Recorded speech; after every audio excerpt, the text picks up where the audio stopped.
village of Brooksville. We'll meet other characters like Millicent Ryan, Royce, Royce Elizabeth Shipfield, Boy Dean, called Boy D, and the music teacher from Venice, Marco Macchettini, who loved Vivaldi, called Mike Fati, yes, but his real name was Macchettini. But let's allow Lanina Flaviani tell her story. The village of Brooksville. It was late afternoon of a Monday in early August when I arrived at the railroad station in the affluent postcard pretty village of Brooksville, where I grew up and where my parents still lived.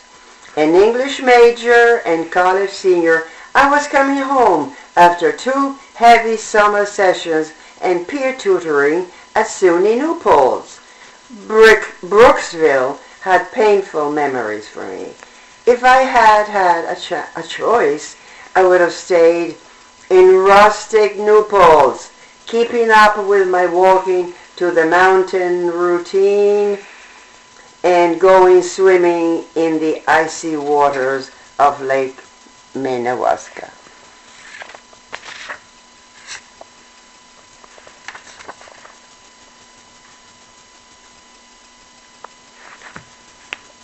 But I just couldn't.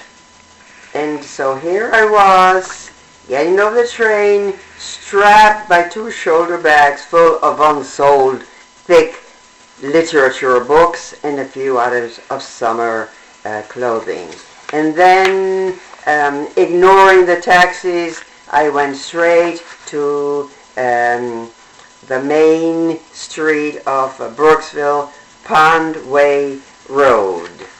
Ah, the feeling of Brooksville, I sighed, pushing away personal emotion-charged opinions, as I looked once again down that beautiful street, opening wide in front of me, done in the Tudor style of architecture, which gave it that oh-so-needed backdrop of old-world charm. Pondway Road was a street of expensive stores, trees with stylish awnings, and planters with flowers so fresh and so bright of color that they looked artificial. This part of Bronxville had changed a lot during the 3 years I was away at college. From a homey yet always tony American village, it had morphed into a glitzy, trendy place. But not everything had changed in Bronxville. Let's see now. I was so happy that the old, bookstore was still there. I was very, very happy because that's where I brought all my Madeline books, and I loved Madeline because she was not afraid of mice, and she loved winter, snow, and ice. And Shipfield was also still there, the old-fashioned all-American ice cream parlor, there since 1919. The Gothic Revival type building was once owned by the parents of one of my once-upon-a-time best friends, Royce Elizabeth Shipfield.